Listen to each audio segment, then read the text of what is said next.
Well, for and cucumbers. We have 2 more left, and it'll be the Bell's Brewery. Not to take away from Kentucky, but the next 2 beers are out of Michigan, and Which has they're been really covered in proud, snow. proud of their cherries up there. And I've had Chris the Robinson, cherries. his girlfriend lives in Michigan, Yes. and so he's been up there quite a bit. all right, and he knows. Oh, Yes, she's and- in the Detroit area, isn't she? And Bell's is very revered. Chris was telling me earlier tonight. Go ahead, Chris, about Bell's in Michigan. She said it's the mothership of craft beers in Michigan. It's the oldest craft brewery in Michigan. I believe that too. Yeah, and Yeah. And there he ran it out of his garage.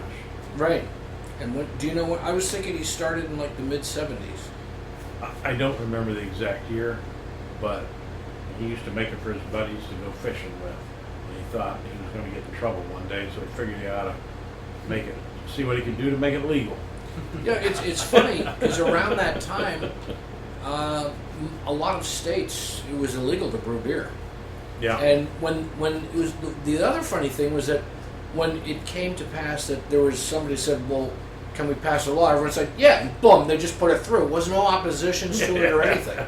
It just went right through, which was great. And it was, we had a similar thing here in Florida because one of these old laws that they had, you only could bottle beer in certain quantities. You had to do it in 12 ounces or you had to do it in 16 ounces. And a lot of beer we didn't get in Florida for years because of that. Where in other states, I know in New Jersey and New York and perhaps Connecticut, Mark, they were much more lenient. But when the thing came up where they finally said, can we sell beer in a third of a liter, which is 11.2 ounces, almost 12 ounces, and whatever the other quantities there were, they just said, yeah, sure, go ahead, do it. And it was just no opposition, just boom, it went through. And after that, it was like the floodgates opened here in Florida because then everything was available from all over the world.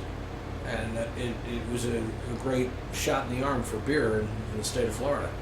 Now, of course, where this one's from, the Kentucky Bourbon Barrel Stout, them boys in Kentucky didn't care about anything. They just brewed whatever they wanted to brew. Yeah, no kidding. Yeah. Well, another funny thing about it's not in Kentucky, but next door, where Jack Daniels is distilled in a dry county. Go Yes, figure it that is. one out. Yes, it I don't is. understand that at all. It sure is indeed. Yeah, they can distill it, but they can't drink it. No, they can drink it. They just can't sell They it. can't sell it. Yeah. Can't sell. I think we should do another Dani Hoy. Dani Hoy. Dani Hoy. Dani Hoy. Here. Boy, it looks like we're Dave Jr. mostly out. Hey, Dave The Jr. remarkable thing is that Mark is the slowest one drinking tonight. Okay, our next beer we're going to have is the Bell's Double Cream Stout, Special Double Cream Stout. And Dave Sr., you have a little bit of background with Bell's and the beers that they're having currently in Key West, if I'm not mistaken. Well, this Bell's Special Double Cream Stout, along with the next one we're going to try is the Bell's Cherry Stout, are beers that have not made it down to Key West. And one of those reasons they haven't made it to Key West is because the distributor wouldn't bring them down. Yeah, they just wouldn't bring them down. So they got a new distributor now, and being in contact with Larry Bell, stopping in the Cork and Stogie, we made some contacts. And he's made a couple of stops here, hasn't he? he's made a couple stops here. How many times has he been here in like the last year? Like two or three? It's only twice. Oh, okay. Oh, yeah, only twice. Yeah. But you're on a first name basis with the guy. Well, everybody is. Everybody goes, I know Larry, pats him on the Good, back, good. But the thing about it is he's a great guy. He loves his beer. I don't know if he's a chemist or whatever, but when he started first making beer, everybody absolutely loved it. Like Chris Robinson said, he's the guy that made craft beer in Michigan. That was the beginning of craft. And that beer. was a long time ago. It wasn't like last week or No. 10, 15 years ago. It was like decades ago. That was his garage Yeah. beer, and he decided he was going to obey the law, and because they kept knocking on his door at 5 in the morning, 3 in the morning, and wanting more beer, and he goes, I'm going to get in trouble. Let's go over to Larry's and get some beer. I need to license this stuff, and number one, and number two, I need to make some money on it, you know? Yeah. So Larry found a new distributor, and we were happy to get in first hold on this with the distributorship and putting it out. And I think everybody in Key West is going to pick up on all these fabulous beers he has available.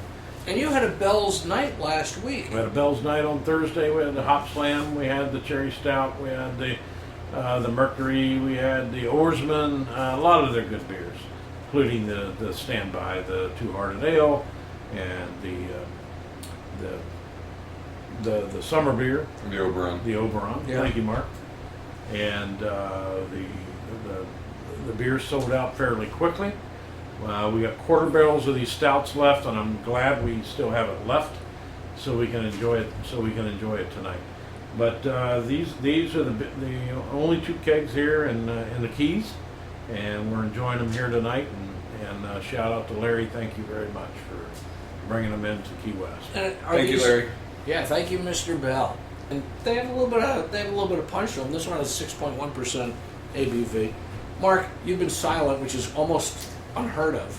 Virtually For this- unheard of. For this entire beer that we're having. Why don't you kick this one off? So this guy is a real good beer. Really, really good. It's funny that they give shelf lives.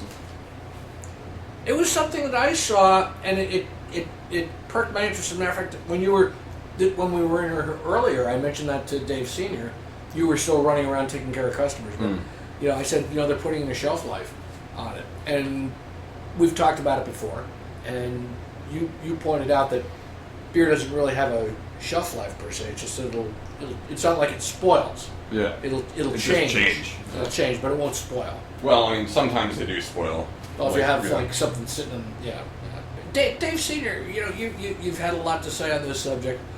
Well, I love these We're gonna, would any other cigars pair with this one? As No, opposed to- there's a couple in there that would, but I've got to stay with the Ditka 89. I really do.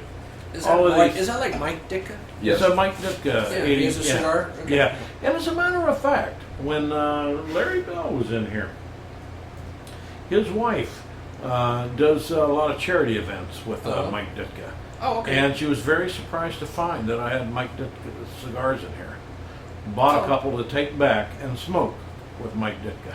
Excellent. Yeah, so it was a... Excellent. Yeah, she She had can no say idea. I had a cigar down in Key West. She at the Corker does. Sec. Maybe Mike Ditka will come here and do a beer show with us. You never know. I don't know if he drinks beer, but No beers. Close Duh, beers. No beers.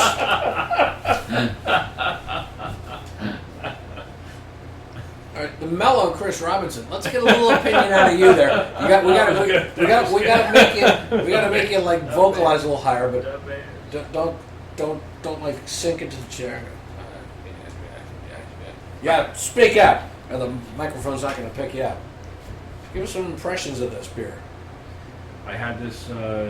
I'll do an impression of this beer. I had it Thursday night. It's Yeah, Thursday night. It, yeah, no, it's real. It's excellent. It's I like a slow drinking type, heavy dark beer, and this is right there. Cool. It has a nice and it's a nice smooth flavor It does. It's with all of that. I find it to be very well balanced. Yeah. Yes. Oh, exactly. it's extremely well balanced. Yeah. Exactly. It doesn't. They didn't give us the IBUs on this, but I'm going to guess it to be somewhere in the vicinity of the other 2 beers we had. I would say like 35 to 40. Yeah, I was thinking Yeah. 40, Thinking or 40. I was going to say 40. But, you know, it's got a very good body to it. Very well balanced. It's nice beer. Yeah, it's also only available in winter time. So this is a seasonal. Yeah. But I can go with that. I'm not going to drink this beer in August in Key West. Sorry, Yeah. that ain't going to happen. Yeah, it's not gonna if you happen. had it on tap and you said, "Hey, Chris, you want some of the Bell's cream stout?" I'd say, "No, Dave. I'll take a Yep. I'll take a Stiegel, please." Yep. It'd be a breakfast beer though. This is definitely a breakfast beer. There you go. Yeah. and So jump even on though it says it's a double cream stout, there is no milk products in this beer. No. Now, other beers, there is milk products. Yeah. The left-hand milk stout does They have, indeed no have it. they have some kind of They have lactose in there. Yeah. lactose in there. Marvelous beer, by the way. Yeah, oh yeah. Oh, yeah, Beautiful, fantastic, Beautiful yeah. beer. And it is nearly time for breakfast, so don't judge Mark and all. Due to the fact that I have to work tomorrow, I will not be drinking before my shift. But you don't have to work until what, 4? 4, yeah. Yeah. Oh, there you go. Hi, this is Dani Hoy, and you're listening to Key West Beer Tales, the sum of all beers. We're going to move on into the cherry stout. Oh, I just took my first sip of this beer, by the way, to change the subject. Boy, that's rich. It's rich. Yes. And it has the Michigan tart cherries, which And what we should say- They're called. I don't even know if we said this was the Bell's Cherry Stout. Bell's cherry stout. So that's what we're drinking now. So this is. They say it's tinted ruby black. I think it's just black. I think it's just black. I mean, like, I get that they want to say it's ruby, but I don't. This is black. This is black and heavy. Yeah. Yeah, it sure is. 1040 gains its signature tartness from 100% Montmorency cherries. Now, Chris was in. Chris, can you say this better than me? He was. I cannot. But Oh, those are the cherries that you were eating. yeah, they have a certain cherry in Michigan that is. It is Yeah, it has a- a unique flavor. yeah. It has Yeah. a unique flavor. I had the cherry itself. Yeah. We'll have to ask Kirsten if that's the same one. I assume it is. I mean, I think it is. Yeah. Kirsten's his girlfriend. Kirsten. Oh, I thought it was Danny. Oh, it's Danny! Danny. Danny's my girlfriend. Okay, girlfriend. Girl, Danny.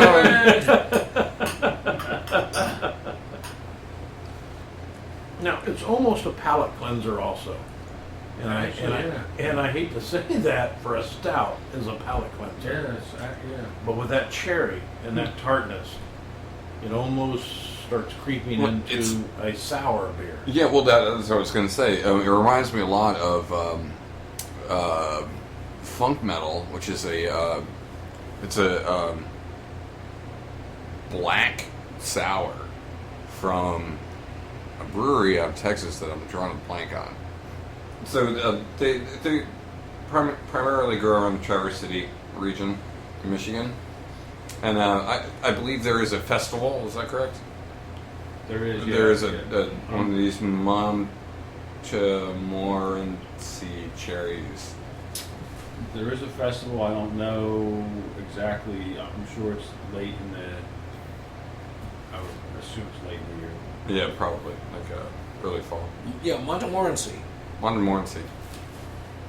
Well, they bloom in, Montmorency. cherry blossoms bloom in April or May. Man. That's in Washington D.C. We're Yeah. talking about Michigan. Well, here. yeah, but what I'm It might be thinking, June. though, It might be August. they bloom and then they blossom. The Yeah. blossoms. And then they gotta still grow the cherries. Yeah. So Yeah. the cherries are like August. Because my sister got her foot caught in a cherry tree. Jesus. And I'm trying to think of Oh what my time God. of year. I'm trying to think of what time of year Oh it my was. God! Did you cut it off into a knife? No, they actually called the fire department. And Call the fire. Oh, this is a serious deal. no, they got her out. So I'm trying to think of what time she was picking the. I Might think it be was the August. horse that got caught in the drain. You know, it's a drain ditch. I'm thinking the donkey. cherries were were picking in August. I'm just guessing. I don't know. So she was up there picking, and she got her. Yeah, we always pick cherries from the tree, the neighborhood tree, and she got caught and they had to call the fire department and get her put out. She had, But those weren't Montmorency cherries. I don't know, but I love the way a cherry tree looks. That the The trunk bark. of the Yeah. bark of a cherry tree. I agree. It's a really nice. It's very romantic. Yes, yeah. It's a really cherry trees are awesome. Yes, they are. This is what happens when we have a 4-beer evening. Yeah, it does. Oh boy. It's been a good evening. But hopefully we haven't Or do you made it too bad for Danny to edit. Danny! Danny! Danny, because that's the last thing we want. Yeah, she'll be back. Today's Monday as we record this, and she'll be back on Thursday. She works hard on editing. She and does. She certainly does, yeah. We always try to keep the editing possibilities